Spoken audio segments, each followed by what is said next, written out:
வெண் சமையல்ல நம்ம என்ன பார்க்க போறோம் அப்படின்னா முட்டை பணியாரம். இந்த முட்டை பணியாரம் செய்யறதுக்காக நான் இன்னைக்கு 4 வெங்காயம் எடுத்திருக்கேன், 1 பச்சை மிளகாய் எடுத்திருக்கேன், 2 முட்டை எடுத்திருக்கேன். ஃபர்ஸ்ட் நம்ம ஆனியனை சாப் பண்ணி எடுத்துடலாம். அதுக்காக நான் இன்னைக்கு இந்த 4 ஆனியன்ஸையும் 2 பாதியாக கட் பண்ணி எடுத்திருக்கேன்.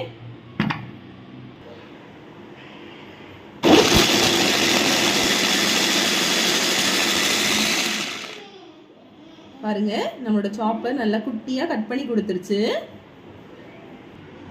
ஆனியனை இந்த மிக்சிங் பவுலுக்கு ஆட் பண்ணியாச்சு. பாருங்க, இந்த மாதிரி நல்லா குட்டியாக நறுக்கி எடுத்துக்கோங்க. இந்த ஆனியன்ஸ் கூட நம்ம கொஞ்சமாக சில்லி ஆட் பண்ணிக்கலாம். அதே சாப்பரில் நம்ம எக்கை நல்லா பீட் பண்ணி எடுத்துடலாம்.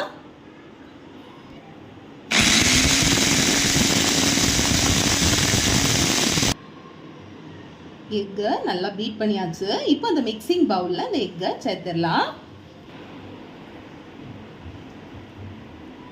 எக் ஆட் பண்ணியாச்சு. இப்போ இது கூட நான் கொஞ்சமா பெப்பர் தூள் ஆட் பண்ணிக்கிறேன்.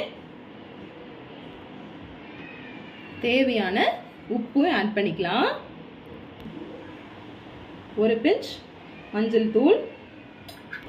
இது கூட கொஞ்சமா சீரகத்தை நல்லா கையால நல்லா கிரஷ் பண்ணி இதில் போட்டுக்கிறேன்.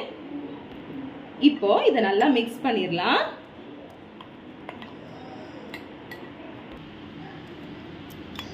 பாருங்க, நல்லா மிக்ஸ் பண்ணியாச்சு.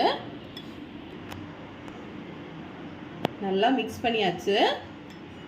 இப்போ நம்ம பணியாரம் செஞ்சிடலாம். இப்போ இந்த பேன்ல நான் ஆயில் ஊற்றிக்கிறேன்.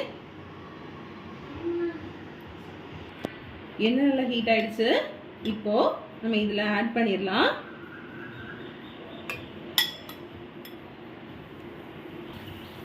பாருங்க, ஊற்றியாச்சு. இது கொஞ்சம் வெந்ததும் நம்ம மாற்றி போட்டு எடுத்துடலாம். நல்லா வெந்துருச்சு. இப்போ இதை மாற்றி போட்டுடலாம். அதே மாதிரி எல்லா முட்டையும் நம்ம மாற்றி போட்டுடலாம். இந்த மாதிரி எல்லாத்தையும் மாற்றி போட்டாச்சு. இது நல்லா வெந்ததும் நம்ம எடுத்துடலாம்.